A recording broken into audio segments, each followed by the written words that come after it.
Western tragopan एक विलुप्त प्राय पक्षी जो संरक्षण प्रयासों के बाद पुनः इसके आगे बढ़ने की, इसके विकसित होने की उम्मीदें बढ़ गई हैं। इसको हिमाचल प्रदेश का राज्य पक्षी नामित किया गया है। ये तीतर परिवार का पक्षी है, बड़ा प्यारा पक्षी है। प्रधानमंत्री कुसुम योजना, किसान ऊर्जा सुरक्षा एवं उत्थान महाअभियान, कृषि प्रणालियों में प्राकृतिक प्रणालियों को विकसित करने के लिए, सौर ऊर्जा क्षमता बढ़ाने के लिए और उनके उपयोग को बढ़ावा देने के लिए, किसानों को प्रोत्साहित करने के लिए ये योजना 2019 मार्च में शुरू की गई थी भारत सरकार के द्वारा। एक रिपोर्ट आई है जिसमें कहा गया है कि 2.46 मिलियन किसान इससे लाभान्वित हो चुके हैं अब तक। योजना को 31 मार्च 2026 तक बढ़ा दिया गया है। पहले इसकी मियाद दिसंबर 2022 तक ही थी, लेकिन इसकी उपयोगिता को देखते हुए इसको बढ़ाया गया है। इसका जो लक्ष्य था दोस्तों, 30.8 गीगावाट सौर क्षमता विकसित करना कृषि प्रणालियों के माध्यम से, और 3.5 मिलियन से अधिक किसानों को लाभान्वित करना। इसके 3 घटक थे योजना के। पहला, ग्रीन कनेक्टेड सौर ऊर्जा संयंत्र की स्थापना, जिसकी कुल क्षमता 10 गीगावाट तक होगी। प्रत्येक जो संयंत्र होगा इस तरह का 500 किलोवाट से 2 मेगावाट तक होगा उसकी क्षमता। दूसरा जो घटक था, 2 मिलियन स्टैंड अलोन सौर पंप स्थापित करना। तीसरा, 1.5 मिलियन ग्रिड से जुड़े जो कृषि पंप हैं उनको सौर ऊर्जा से संचालित करना। तो ये इस योजना का जो है लक्ष्य था, उसके घटक थे। अभी हाल ही में इसका रिपोर्ट एक प्रस्तुत किया गया है सरकार के द्वारा कि 2.46 मिलियन किसान इससे लाभान्वित हुए हैं। नवीकरणीय ऊर्जा मंत्रालय के द्वारा ये योजना चलाई जा रही है। ये क्या है? तो एशिया की अब तक की सबसे ऊंची भूमि कला समूह प्रदर्शनी है। ऑस्ट्रिया के किसी व्यक्ति ने इसको शुरू किया था संस्कृति को बढ़ावा देने के लिए, पर्यटन को बढ़ावा देने के लिए। लेह लद्दाख में यह आयोजित हुआ नामक एशिया का अब तक का सबसे ऊंचा भूमि कला समूह प्रदर्शनी। वासेप्पु इयक्कम काफ़ी चर्चा में है योजना।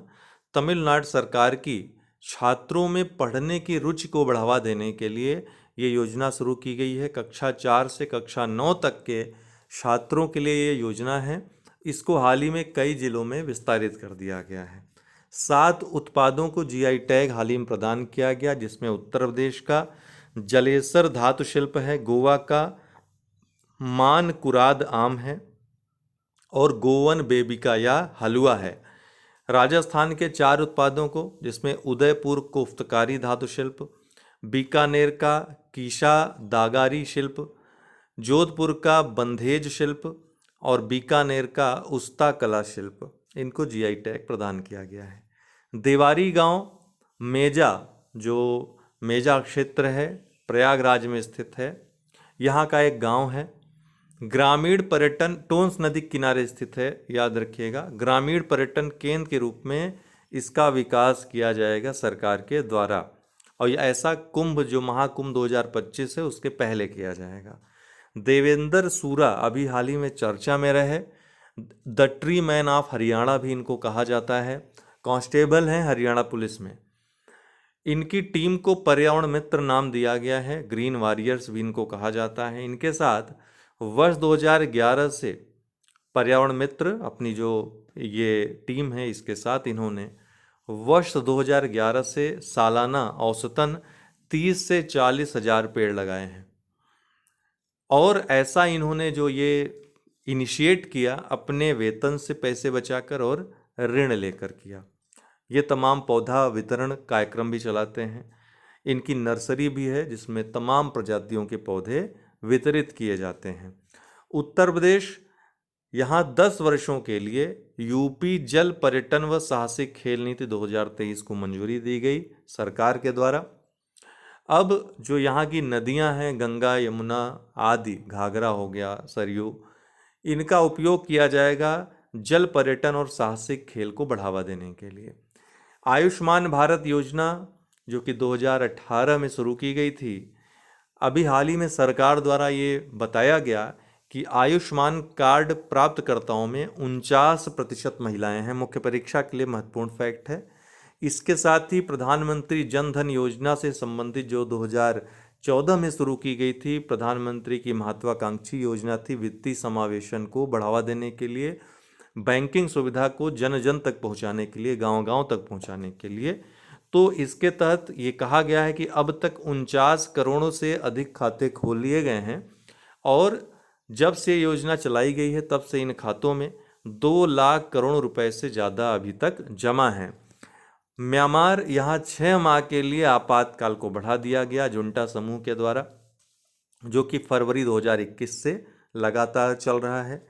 वर्ल्ड क्वाइन क्रिप्टो प्रोजेक्ट ये अभी हाल ही में ओपन एआई कंपनी द्वारा शुरू किया गया। ओपन एआई ये वही कंपनी है जिसने चैटबॉट शुरू किया, जिसका आज काफ़ी चर्चा है। एआई आधारित इसकी काफ़ी परियोजनाएं हैं जिस पे ये काम कर रहा है। भविष्य में जो लोगों की सार्वभौमिक डिजिटल पहचान सुनिश्चित करने के लिए, क्योंकि ऐसा माना जा रहा है कि आने वाले समय में बहुत सारे काम फिजिकली जो आज होते हैं वो कंप्यूटर के इंटरनेट के माध्यम से होने लगेंगे, तो इसी को देखते हुए इसने एक वर्ल्ड क्वाइन क्रिप्टो प्रोजेक्ट शुरू किया है ताकि सार्वभौमिक डिजिटल पहचान सुनिश्चित की जा सके। इसमें तमाम परियोजनाएं होंगी।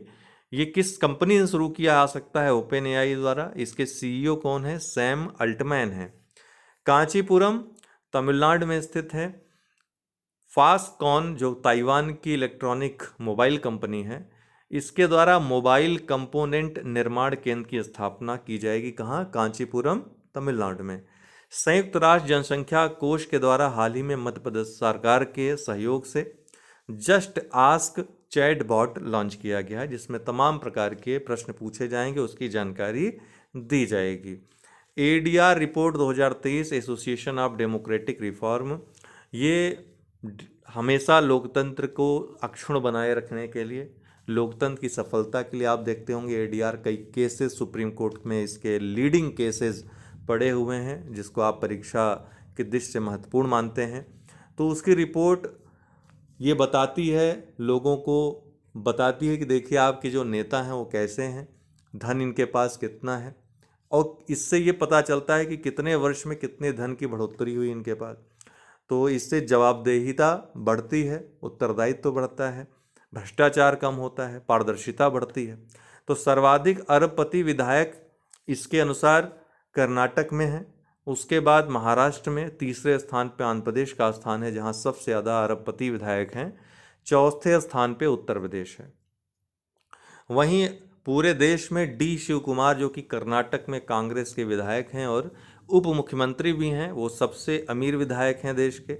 निर्मल कुमार जो कि पश्चिम बंगाल के विधायक हैं, ये सबसे गरीब विधायक हैं, अर्थात सबसे कम पैसे वाले हैं।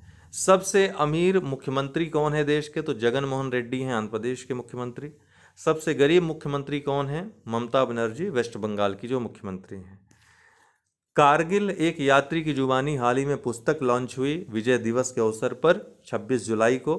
तो ये ऋषि राज की पुस्तक है, ठीक है। मैसाचुसेट्स विश्वविद्यालय के द्वारा हाल ही में हाइग्रो इलेक्ट्रिसिटी का विकास किया गया, अर्थात नमी से, आर्द्रता से इलेक्ट्रिसिटी का निर्माण कहाँ के किस विश्वविद्यालय के या किस इंस्टीट्यूट के वैज्ञानिकों के द्वारा किया गया? तो मैसाचुसेट्स विश्वविद्यालय के वैज्ञानिकों के द्वारा। आज के लिए इतना ही। बहुत बहुत धन्यवाद।